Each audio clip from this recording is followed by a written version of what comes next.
Shalom, puji Tuhan, Bapak Ibu Saudara yang dikasihi Tuhan. Renungan firman Tuhan hari ini adalah tentang kemegahan dan kesuksesan. Kemegahan dan kesuksesan sangat menyilaukan, bahkan bisa membutahkan seseorang. Hari ini kita akan belajar dari kisah Raja Hizkia. Kita akan baca dari 2 Raja-Raja pasal yang ke-20 ayat 12 dan 13. Pada waktu itu Merodak Baladan bin Baladan Raja Babel menyuruh orang membawa surat dan pemberian kepada Hizkia, sebab telah didengarnya bahwa Hizkia sakit tadinya.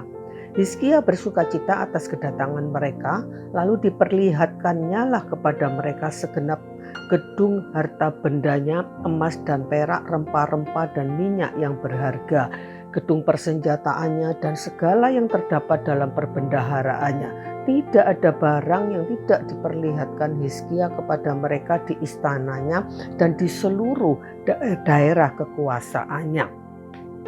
Kerajaan Israel dan Yehuda pada masa itu mulai merosot karena raja-rajanya tidak lagi mengikuti perintah Tuhan, dan mulai muncul kerajaan-kerajaan Asyur, Babel, Persia, Mesir yang makin berkuasa. Hizkia setelah sembuh dari sakit, kita tahu kisah bagaimana Hizkia sakit dan kemudian Tuhan mengabulkan doanya, dia sembuh dan diperpanjang umurnya. Dan Hizkia mendapat kunjungan dari negara atau kerajaan yang cukup besar, yaitu kerajaan Babel. Dengan rajanya Merodak Baladan mengirimkan utusan dan surat kepada Hizkia sebagai tanda simpatik. Hal ini tentu adalah hal yang cukup membanggakan bagi Hizkia karena kerajaan Babel saat itu mulai menjadi kerajaan yang besar. Ya, tentu adalah hal yang bisa dibanggakan bagaimana Raja Babel bisa berkunjung ya kepada Hizkia.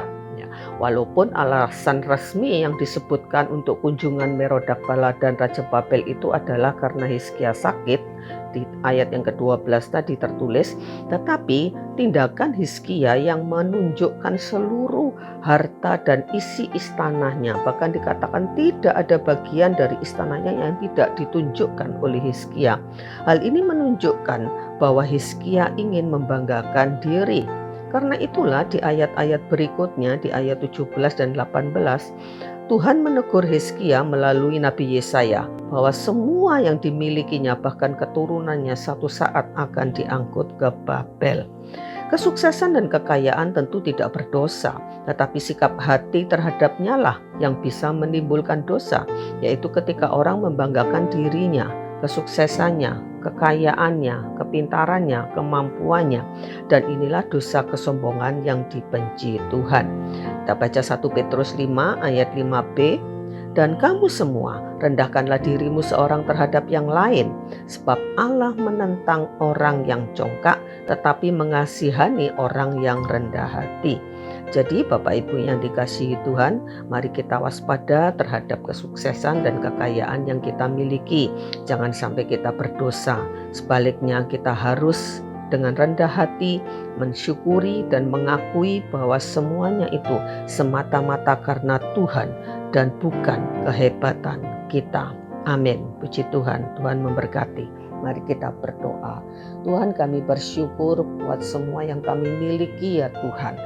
Kesuksesan, kekayaan mungkin, atau bahkan kami tidak memiliki kesuksesan dan kekayaan pun. Kami mempercayai bahwa kasih Tuhan jauh lebih daripada kesuksesan dan kekayaan. Karena itu kami mensyukuri Tuhan apapun yang Tuhan berikan dalam kehidupan kami ya Tuhan, bahwa semua yang kami miliki, tak sedikit atau banyak, semua adalah berkat Tuhan yang luar biasa dalam hidup kami, karena Engkau telah memberikan anugerah-Mu yang terbesar, yaitu keselamatan hidup kami. Terima kasih Bapa, kami mengucap syukur untuk hari ini, dan dalam nama Yesus kami berdoa. Amin. Puji Tuhan, Tuhan memberkati.